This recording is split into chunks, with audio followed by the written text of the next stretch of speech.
சாதாரண அடிதடி வழக்கு என்று சொல்லி அவரை காவல்துறையினர்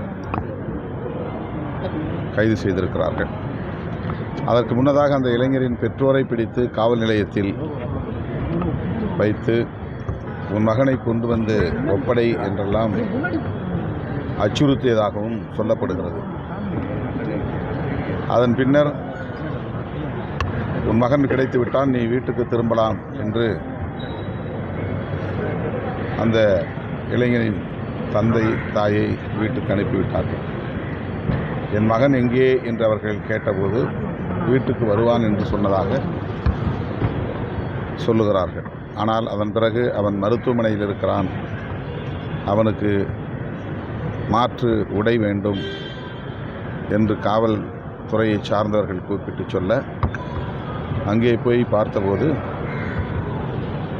அவனை அங்கிருந்து மதுரைக்கு மாற்றிவிட்டார்கள் என்று தெரிய வர, மதுரையில் போய் பார்த்தபோது அவன் சொல்லியிருக்கிறான், என் உடம்பிலிருந்து இரத்தத்தை எடுத்தார்கள், சாதியை சொல்லி அடித்தார்கள், நீ இந்த சாதியில் பிறந்துவிட்டு மேல் சாதி இளைஞனை தாக்கக்கூடிய அளவுக்கு உனக்கு தைரியம் வந்து விட்டதா என்றெல்லாம் கேட்டு அடித்தார்கள் என்று தன் தந்தையிடம் அந்த இளைஞன் சொன்னதாக உயிரிழந்த அந்த இளைஞனின் தந்தை என்னிடத்திலே கூறினார்.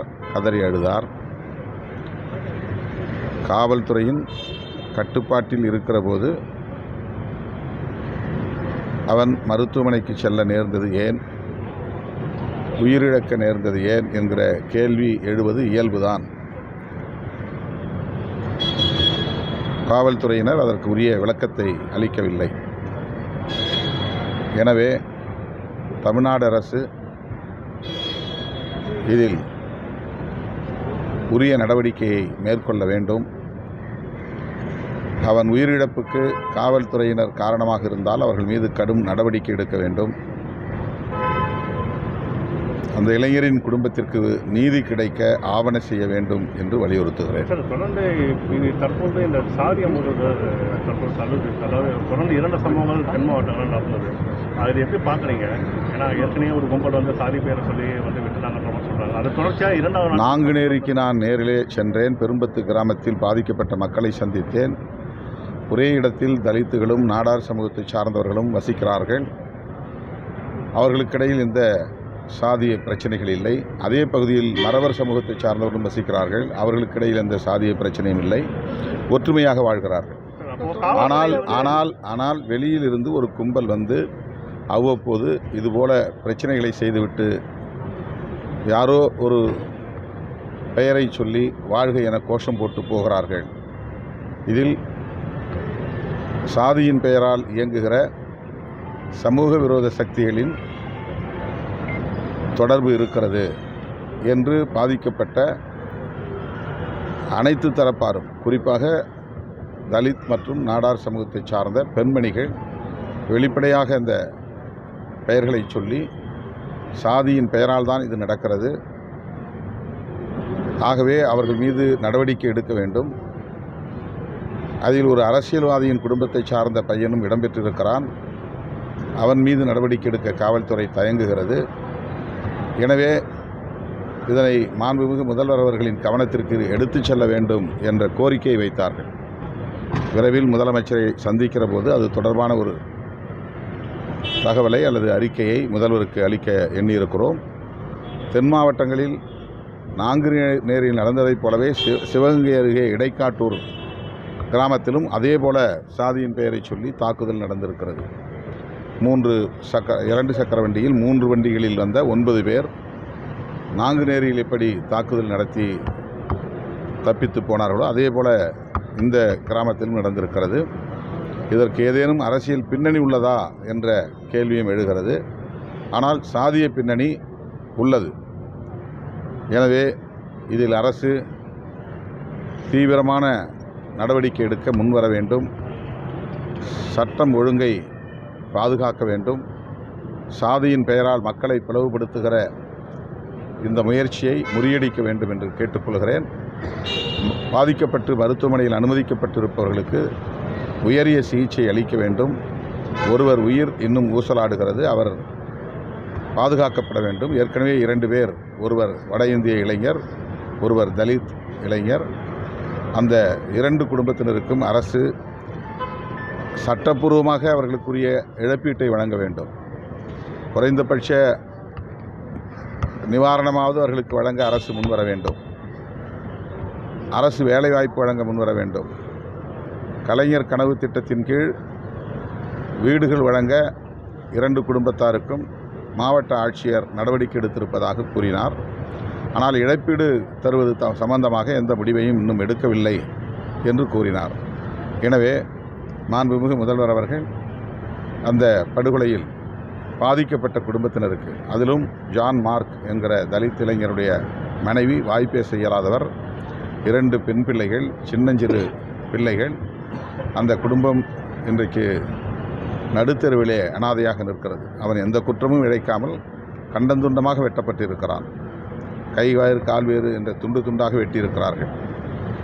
சாதி அடிப்படையிலே அவன் யாரிடமும் எந்த வம்பு தும்புக்கும் போனவன் இல்லை. ஆனால் அவன் கொல்லப்பட்டிருக்கிறான். ஆகவே இது மிக மோசமான ஒரு கலாச்சாரம். இப்படி திடுமென ஒரு கும்பல் ஒரு ஊருக்குள்ளே புகுந்து யாரை வேண்டுமானாலும் வெட்ட முடியும், யாரையும் படுகொலை செய்ய முடியும் என்கிற ஒரு சூழல் வளர்வது சட்டம் ஒழுங்கு பிரச்சனையாக மட்டுமின்றி இது சமூக பதற்றத்தை ஏற்படுத்தக்கூடிய, பெரும் அளவில் வன்முறைகளுக்கு வழிவகுக்கக்கூடிய சம்பவமாக இருக்கிறது. எனவே காவல்துறை அதிகாரிகள், மாண்புமிகு முதலமைச்சர் இதில் தீவிரம் காட்ட வேண்டும், கூடுதல் கவனம் செலுத்த வேண்டும், சம்பந்தப்பட்டவர்கள் மீது கடும் நடவடிக்கை எடுக்க வேண்டும் என்று வலியுறுத்துகிறேன். தொடர்ந்து இந்த சம்பவங்கள் வந்து இது போன்ற நடந்துகிட்டு நிலையில் காவல்துறை இதை கண்காணிப்பாக விட்டுட்டாங்கன்னு நினைக்கிறீங்க? ஆல்ரெடி இந்த மாதிரி சம்பவங்கள் வந்து நடந்து அதே பெரும்பத்து கிராமத்தில் தொடர்ந்து இந்த சம்பவங்கள் அவ்வப்போது நடக்கின்றன என்ற குற்றச்சாட்டையும் கூறியிருக்கிறார்கள். தென் மாவட்டங்களை பொறுத்தவரையில் காவல்துறையினர் இதற்கு சொல்லுகிற காரணம், போதை பழக்கம் கிராமப்புறங்களில் விரிவடைந்திருக்கிறது. ஆகவே போதைக்கு ஆளான இளைஞர்கள் எந்த சாதி மதம் நோக்கம் இல்லாமல் தான் இதை செய்கிறார்கள் என்று சொல்லுகிறார்கள். ஆனால் பாதிக்கப்பட்ட மக்கள் என்ன சொல்லுகிறார்கள் என்றால், தெருவிலே நின்ற பலரில் தங்கள் சமூகத்தை சார்ந்தவர்களை மட்டும் தாக்காமல் பிற சமூகங்களை தாக்கியிருக்கிறார்கள். இதிலே போதை மயக்கம் எங்கே இருக்கிறது என்ற கேள்வியை எழுப்புகிறார்கள். அடையாளம் தெரிந்துதான் தாக்குகிறார்கள் என்ற ஒரு தகவலையும் பொதுமக்கள் பாதிக்கப்பட்ட தரப்பிலே சொல்லுகிறார்கள். எனவே காவல்துறையினர் இதில் மெத்தனமாக செயல்பட்டால் அந்த பகுதியில் காவல்துறை அதிகாரிகளை உடனடியாக இடமாற்றம் செய்து சட்டம் ஒழுங்கை பாதுகாக்க, மக்களை பாதுகாக்க முன்வர வேண்டும். சார், தொடர்ந்து விஜய் வந்து 3 அறிக்கைகளை வெளியிட்டிருந்தார். ஒன்று வந்து தமிழகம் ஃபுல்லாக இலவச பேருந்து, பெண்களுக்கு இலவச பட்டுப்புடவை மற்றும் 1 கிராம் தங்கம். அதை தொடர்ந்து பார்த்தீங்கன்னா மாதம் 60 வயதுக்கு மேற்பட்டது 2500 ரூபாய் பணம் மற்றும் 6 சிலிண்டர் வந்து இலவசம் சொல்லியிருக்காரு. இதை எப்படி பார்க்குறீங்க தேர்தல் அறிக்கை? இது வந்து புலியை பார்த்து பூனை கோடு போட்டு கொண்ட கதை என்று சொல்வார்களே, அப்படித்தான் என்று நான் கருதுகிறேன். திமுக கூட்டணி வலுவாக இருக்கிறது. பல்வேறு நலத்திட்டங்களை திமுக அரசு நடைமுறைப்படுத்தி வருகிறது. புதிய பல அறிவிப்புகளையும் மகளிர் நலன்களை கருத்தில் கொண்டு அறிவித்திருக்கிறது. இதனை எதிர்கொள்வதற்கு இத்தகைய வாக்குறுதிகளை வழங்க வேண்டிய கட்டாயம் நேர்ந்திருப்பதாகத்தான் நான் பார்க்கிறேன்.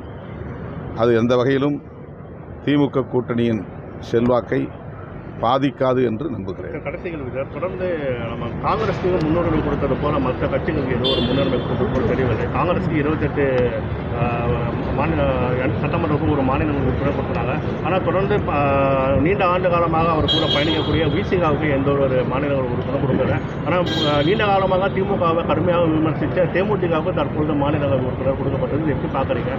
அப்பொழுது திமுகவை அதிகமாக விமர்சித்து நாங்கள் இன்னும் பேச்சுவார்த்தையை முடிக்கவே இல்லை.